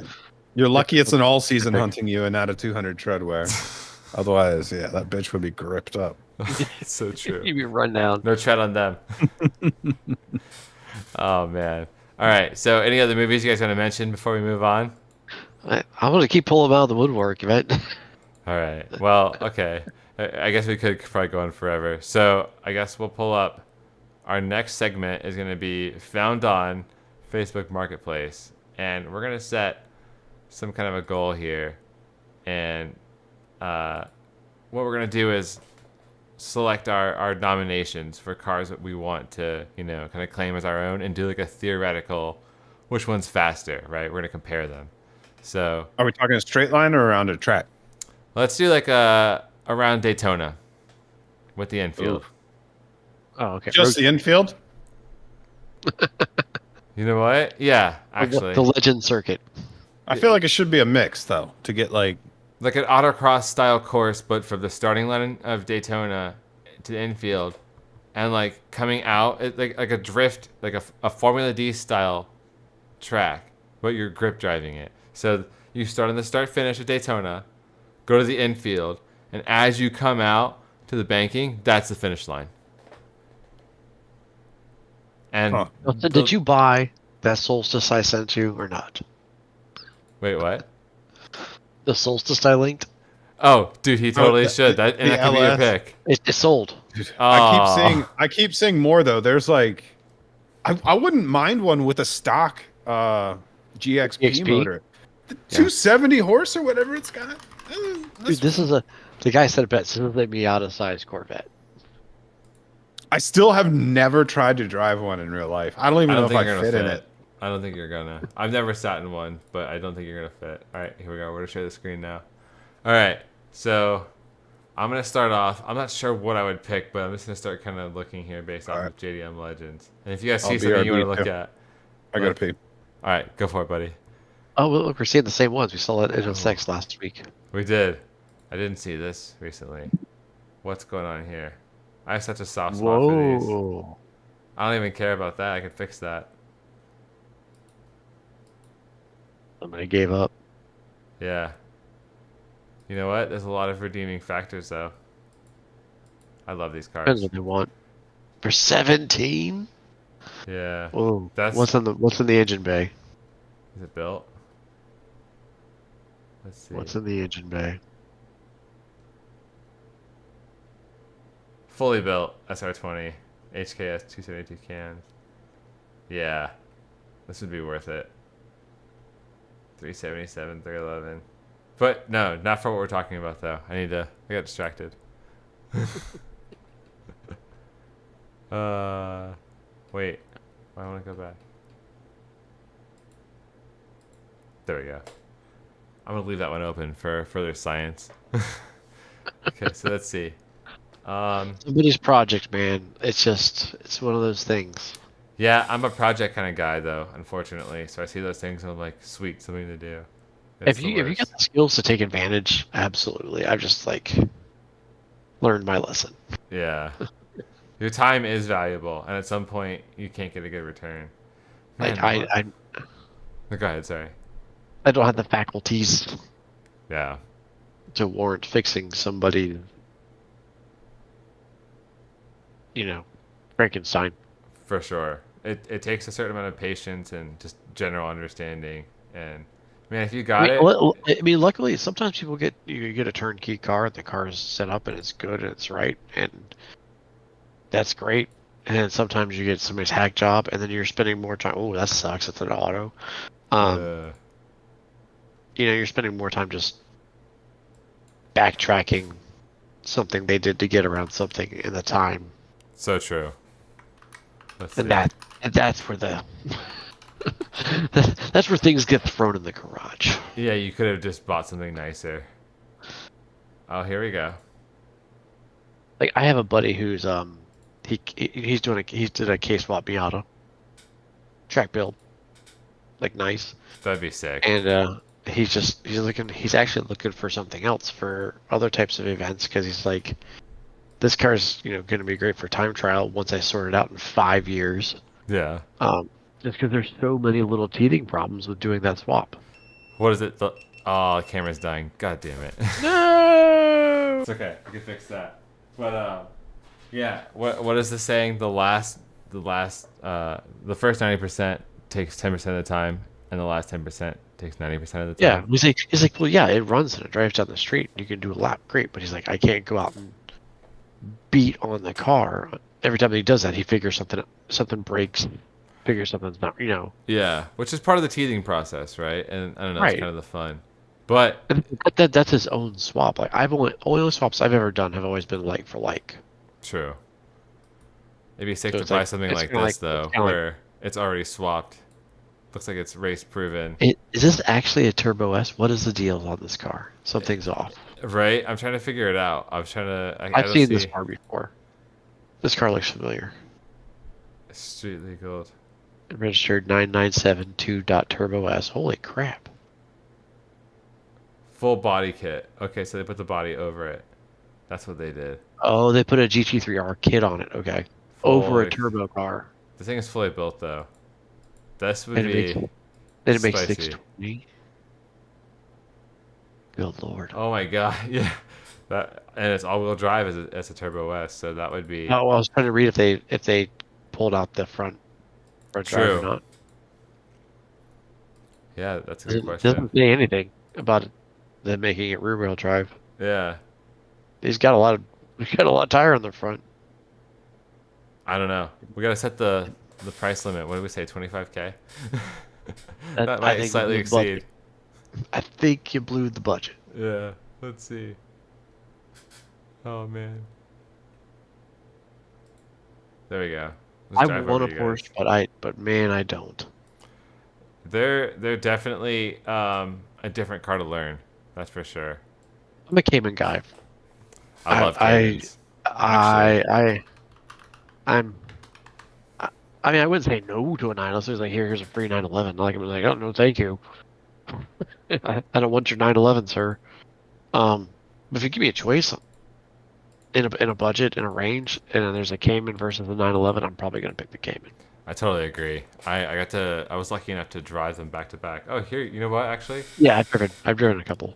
I really like what we're looking at here. Manual Cayman S. It's the earlier ones, Yeah, But- it's not a DI car. but Which means these are still a lot of which fun. means possible IMS issue. Oh, really? Is that a common thing with those? So there's a run of Porsche motors, and Boxster came in 911 from this whole early 97 generation. So the 997 Hmm. and the 987, right, which are came in Boxster, all have that IMS issue from about 2005 to 2009 Gotcha. before they went to the direct injection motors, which are all like 2009 time frame. Okay. So yeah, like this. This is a 981. This is what I want. And this one has the turbo, right? Or no? Not quite yet? No, no. So Caymans don't get turboed until 2017. Okay, gotcha. And they changed the nomenclature to 718. That's right. I don't know why people dog it. I get it. There's purists out there that like, oh, you gotta have that flat six sound. Like I've driven my buddy's 718S. Mm-hmm. Dude, The that thing's torque. There you go, fucking right. 7.8. Yeah, you can't beat the torque of a turbo. Especially, like this, It's I so totally fucking agree with you usable. about this being the better Porsche. Because, like, the weight distribution is just so good. Like, the center of gravity is, like, right under your ass. Yeah. And, like, driving one of these is, like, nothing else. This is a really sick Yeah, example. It's manual, yeah. too. You feel it under you. I've never driven a manual one of these. I've only driven the PDK. You know what? Actually, same. Same here. PDK only. I This vehicle. came back from that changing my mind about PDK. Even though I love PDK, I love it. Love It it, felt love like it, a love it, video love it. game. I wouldn't want it. I'd take a main. Yeah. So let's see here. Which is strange. And there's I'm weird like that. I don't know about that. Like some cars, I'm like, oh yeah, I would take an auto. I would take whatever they have. But like an M3 for example, Actually. like a new like an F80 or something, or the new one, G80, G82. Like you could give me the auto. I'd be fine with that. Yeah. For me, this would be. I'd be Because happy with the auto. I'm one to talk. BMW 6-speeds are particularly that great. But Porsche, you want the 6-speed. Yeah. Yeah. I mean, they just have like that mechanical, well dialed in feeling. Like, you can't beat it. And I'm a sucker, man. Like I grew up on Hondas, and from that standpoint, I think I was spoiled. Mm. Like when it comes to like shifter feel, like an S2000, man. Like Man. it's just the bar. It's the bar. Yeah. It's the gold standard. It's everything shifting wise compares to an S2000. Yeah. That's true. I've It heard doesn't that. shift I've unless never you got- gotten to feel it myself. I Really? tried to sit in one. I just didn't fit. And I didn't even think about it. But But I mean, all Hondas of that generation are typically pretty good. yeah. Well, I don't know. The Civics, they had the really bad 1-2-1 problem all the time, right? That was later. Oh, okay. I'm talking like 90s. I mean, S2000 shifter basically a 90s shifter. True. Okay. I was looking to see if I could find like a cheap GTR. So I don't know. I think Cayman. I was watching one earlier this week on Cars and Bids. Yeah. It was a 95 R33 B spec. We got So it. early R33 and it sold for 45. 45. Damn. They're getting up there. Slant. I love slanters. I'm a weirdo. I know some people I love like these too. I don't know if I would like go out of my way to get one, but I would be really stoked if I came upon one. I like the iconic look, but this looks like a ridiculous example. Yeah, I will admit I'm not well versed on Porsche engine code stuff. So this is air cooled.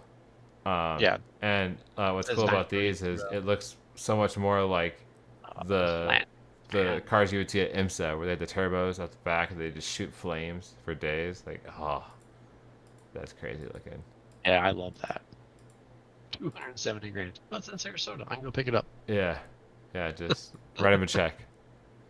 All right, Back to this hoopty. right back to reality. Oh, a Z3. Well, the Z3s weren't that powerful. A Z4 wouldn't be bad. Well, it depends on the Z3M. Remember, the last 2 years of Z3M got the S54. Oh, really? I actually didn't know that. That actually would be a pretty rare. good car. Very So let's see. rare. And here's the kicker. Oh, it's They're 2000. the only S54s with 5 speeds. Interesting. Probably to make them feel like, well, That's they're a not an lighter, right? That's an S50 car. S52 actually. That's 52. Like okay. A36 and 3, Yeah. which is fine. Very capable. You can build on it. Not gonna give you any. I mean, if you've driven an E36 and 3, you're gonna think about S50, S52. You know what those are. For sure. Let's see here. They need a little help, in my opinion. Yeah. It's something, right, to wake them up. Yep. I mean, at the minimum, give them some gams, if not give them some boost. Man, I think it came in here.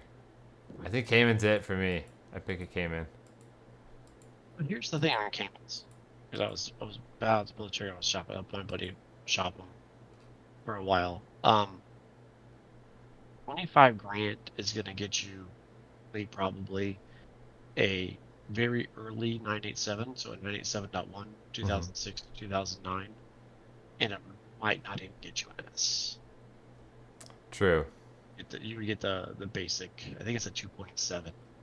It's like 250 horses. I mean, there are a lot of people who say the base Cayman is just it, but like it's a small fix. It's like 250 horse.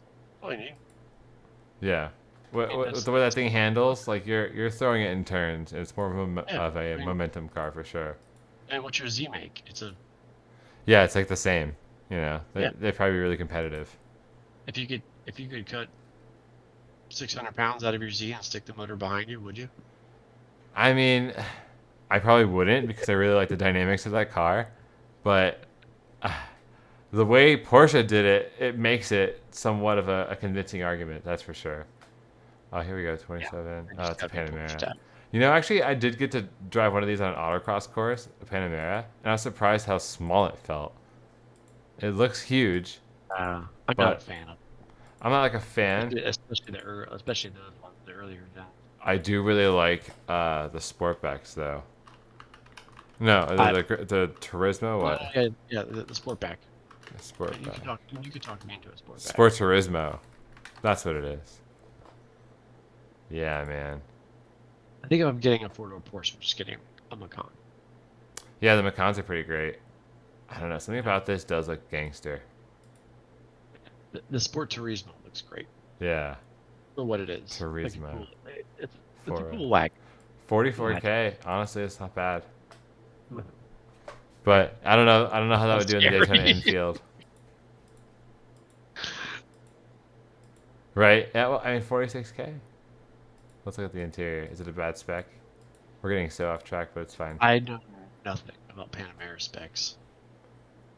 I mean, it's the 4S, so four-wheel drive and got all the bells and whistles. But, alright, back to this. Oh. 25 grand. I don't know that you're not getting into much Porsche stuff. I mean, there's a couple of them on here, right? And I think even the yeah, there it is. That's a 987 Gen 1. Yeah. And a couple other good ones on here that fit that bill. Buford. This one? Top left. Top left. Oh, hi. Manual. Yeah, I mean, Base model. I feel like you couldn't go wrong here. They say that's a driver's car, man. Yeah. Yeah. So, he's got the M4 CSL right there.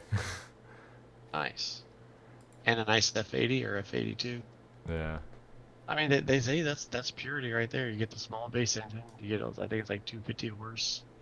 You get it 6-speed, mid-engine, 2,900 pounds. Oh yeah. So what would be your pick? You said S2000. Do we look up a couple of those? I mean, you could definitely get an S2000 for under 25K. Really? I thought they were like getting crazy. No, they calm down. But you're not. I mean, you're getting a driver. Okay. I mean, that's kind of what we're looking for, anyways, right? Like the deals. Yeah. Oh wow. Yeah. Okay, those are actually really good value. Yeah. Damn. Or somebody's clapped out project. Okay, hold on. It looks cooler with the pit pot. Okay, it's got strut towers. But I mean, it's still S1000. I like the red. Oh wait, I see camber. There's so many of them. That's just, it's a very timeless looking car. Yeah, I was very sad when I found out that I just can't cram myself into one of those. I never pulled the trigger on one. I've driven them. I've sat down at a dealership and tried to buy one twice. Ended up just never owned one. Yeah, I've got a friend who has one, and I'd known him for a while. He let me sit in it, or try to sit in it. I was like, oh. Yeah, I fit rather well. So. Yeah, these are super cool cars. I really like the. I've seen like you can get like the fastback conversion. At 25K, we're getting a pretty decent. That's SUK. true. Honestly, that would be a pretty nasty SUK. You can probably get a lot of Z car for 25 grand. That's a good point too. 370. Yeah. Easy, right? That's true. And with those bolt-ons, like you just make 400 horsepower, and that would be plenty for the infield. You're probably not getting a nice Nismo, but you're getting probably all the 370Z that you want. That's true. Honestly, like Nismo would be, I'd be stoked with that. Something about like the way they look, just that's a good call. I would not say no to a Nismo. Yeah, they just put like that extra bit of love into it, right? The extra stitch welding, the brakes, the suspension components. Like it's like that perfect amount of power, like that 400 or 500 range. You have fun on the streets, but you don't go to jail. I haven't looked in a while. Last time I looked at Nismo, so they were doing pretty well. That's cheap. 18K, yeah. I don't love the wheels, but I mean the car's clean. Yeah. Can you unfuck the camera? Probably, I'm sure. Yeah, I mean that means he has suspension parts, right? The interior looks like stock. Yeah, this would be honestly a really good car. Oh, that's all the Z ones. So you got S2000. Rebuilt title, but I mean, who cares? You could also get E36 M3 down that range. You could also get E90 M3 down. That's true. Those have really come down. We should check those out. Well, they've got to pop back up, but the driver ones are down there. Oh, do E92 because the sedans bring 10 grand more. I have a search out for E90s if something comes up. Oh wow, yeah. Right. This is a good value. 23K. There you go. It's it's 2009. The lights look weird. Carbon roof. I like the wheels. I like the red, and it's manual.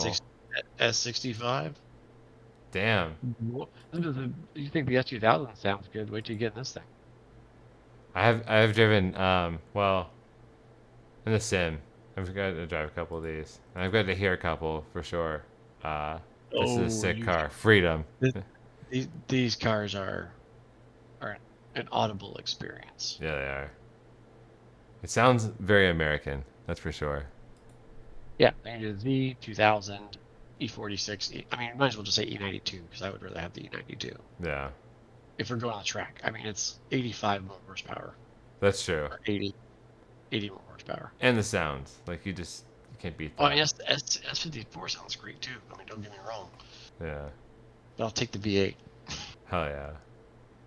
Interesting. I'm not sure. The Gloria. Okay, no, I've seen a couple of these. It's a cool sweet. VIP build. Oh, I dig that. Yeah. Not for a Quiet. track, but I dig that. That's pretty sick. It's not. These had what? It's got a VG30. Hell yeah. That'd be a fun car to show up to the track.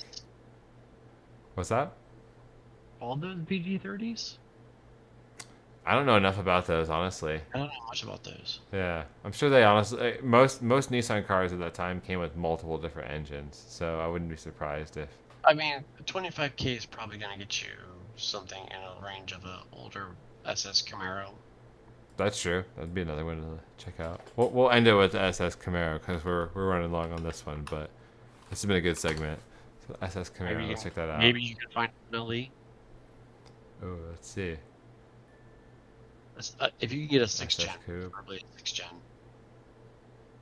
I mean, 24 right there for 2018. That green one.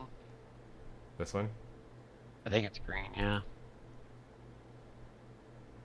24K, yeah. Let's see, manual as well. 5,000 miles, manual transmission. Yeah, those dudes seem to perform pretty well. That'd be a good snag. At 25 grand, you're not beating that. See, I'm just not a GM fan. I would drive it, and I would like to be convinced. I grew up with Camaro. My dad had My first car was a Camaro. 68 Camaro. Oh, see, that was a good Camaro. I didn't have a good Camaro. That he was trying to restore. Between him and my uncle, we're restoring. And I grew up like wanting a Camaro. I had my 14 Camaro, and then I just kind of like grew out of Camaro. And I wanted a 10th gen. I thought I was gonna really want the 5th gen when when they came back out in 2010. And then I just sat in it and I drove, and I was like, I don't want this. They're tough to see out of, and they haven't really gotten that much better. But everybody who's had one as a dual purpose, like track, daily, like say like on track, they're just phenomenal. Yeah. Let's see what this guy's done. I had a buddy who had the ZL1. And that's like the full track package, right? Yeah, well, with the 1LE. But he's like, man, he's so fast. He's like, but his consumables were so high. Yeah. Just Like destroys tires. Yeah. Tires, yes, tires. And then they're 20-inch, 325 millimeter wide tires. Like, yeah. So like, how much do those things the cost top. per throw? Yeah. Yeah, you replace those tires and it cost you $3,000. Fuck that. Yeah, it's fun while it lasts. This is great. This is great. Camaro. Yeah. Yeah. It's there. There's a Camaro in that picture. Somewhere. In there. I think SS Camaro. Yeah. Get her to it too. That would be a good one. All right. Well, yeah. I think we're gonna. SS Camaro versus E92 M3. That would, yeah. Honestly, that would be a good battle to watch. Those two just duke it out. That would be a America versus Germany. There's got it. Go to YouTube. I bet there's a YouTube video out on that right now. 100%. You know what? We'll try that out. Actually, we'll end on that. Somebody's done this. Somebody's raced an E92 against a SS Camaro. I don't know if we can show this. Maybe we'll have to meet it. The American in me says I should pick the Camaro, but what? Camaro. I to the Bavarian.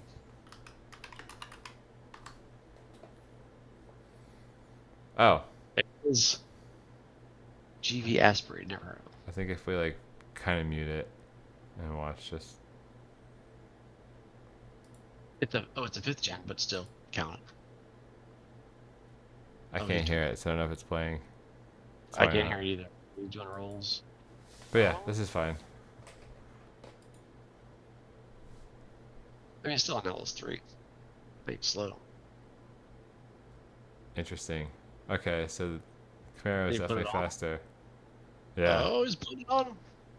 Not much. That could just be both manual. Yeah, and he did have the jump for sure. That could just be. Oh, and that top end though. The top end. Okay. He lifted.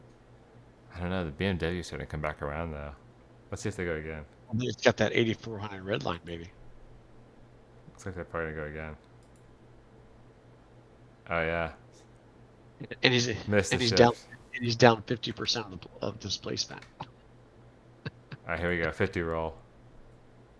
Yeah, it's true. He has a lot less displacement. There is no replacement for displacement when you're not. He just has to be more cam. So. Let's see. That's neck and neck, dude. Well, I don't know. As soon as he gets in the power, the Camaro does just go. I think it's probably geared better. Yeah, I can see that because it's geared and designed to go in a straight line fast.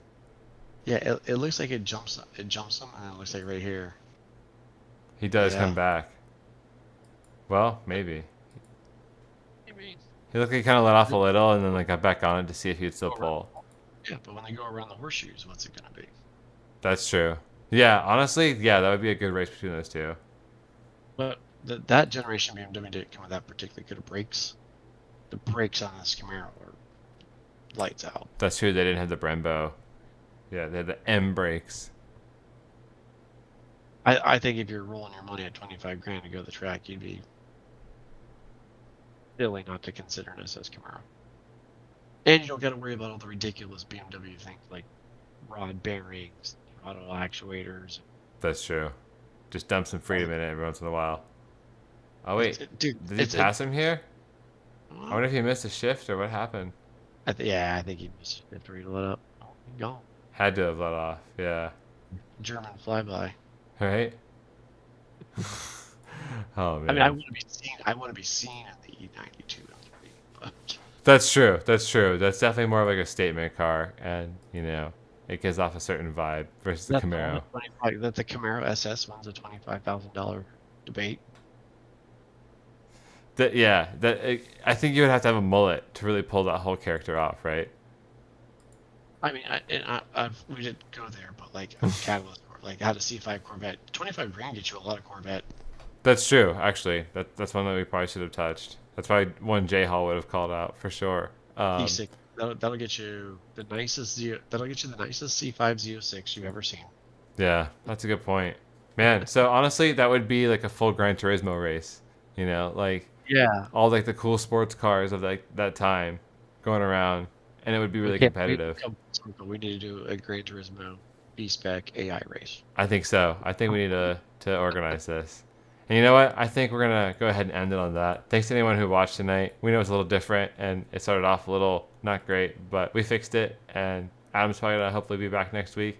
And, so will we. So, until then, peace. Peace.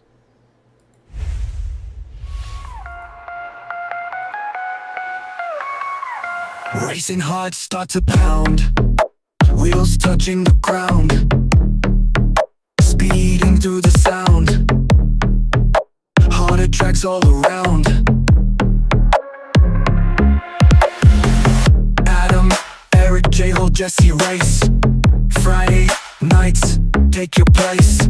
Formula 1 GT, free chase. Virtual leagues in your face. The pit maneuver.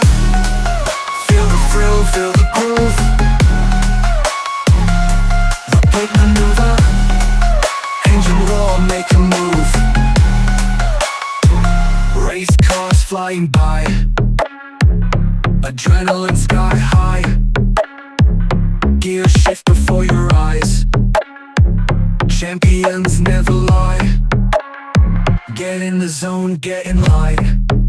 Drifting tight, chasing time. Checkered flags we climb. Cross that finish prime. The pit maneuver. Feel the engine scream and cry. The pit maneuver. Burning tracks reach the sky.